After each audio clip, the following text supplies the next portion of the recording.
Quelle incidence du huis clos familial sur le processus de socialisation du jeune enfant? Alors c'est clair que la socialisation du jeune enfant, on sait qu'elle est très importante. Avec le confinement, elle a été complètement recentrée sur les parents, voire même un seul parent, hein, puisque les situations monoparentales sont devenues fréquentes, avec tous les risques évidemment que ça peut provoquer, que l'on connaît bien, c'est-à-dire un risque parfois de surinvestissement sur l'enfant qui peut aller, jusqu'à une certaine captation, donc il faut arriver à se sortir, progressivement, ou bien un risque de saturation chez le parent, par rapport à cette coprésence quotidienne, qu'il n'avait pas l'habitude d'assumer et parfois une tendance à un énervement ou un rejet par rapport à l'enfant ou aux enfants. Heu, En même temps, c'est vrai que ce recentrage sur la relation parent-enfant, elle n'est pas allée de pair avec une véritable coupure avec l'espace public et la vie sociale. Notamment parce que, bien sûr, les médias, ont une place très importante dans la vie des familles aujourd'hui et donc la place de la télévision, du smartphone, des tablettes et cetera, est extrêmement grande et elle a permis, le maintien de l'ouverture au monde, hein, avec la diffusion, parfois excessive, hein, puisque le sujet était quasiment omniprésent dans les médias, des nouvelles du monde et de ce qui s'y passait.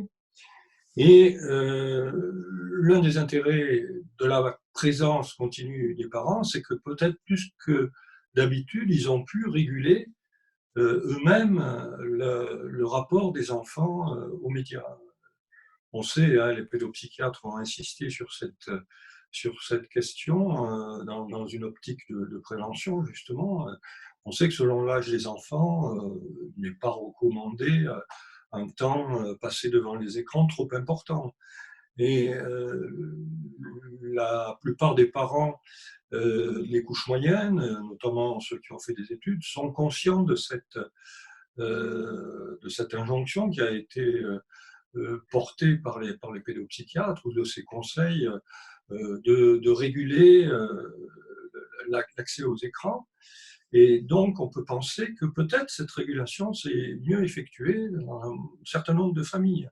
avec, le développement des relations entre parents et enfants à travers la parole et éventuellement le développement des jeux à l'intérieur de la famille et une régulation du rapport aux écrans, importante. Mais en même temps, je me dis que, par rapport aux couches populaires, à celles qui sont le moins sensibles à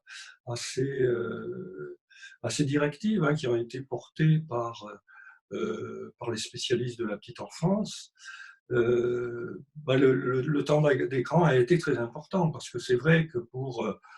une maman, voire un papa surchargé, et pour lesquels la présence des enfants est très lourde et difficile à supporter, mettre de l'enfant toute la journée devant des dessins animés à la télévision, c'est un secours ou c'est un recours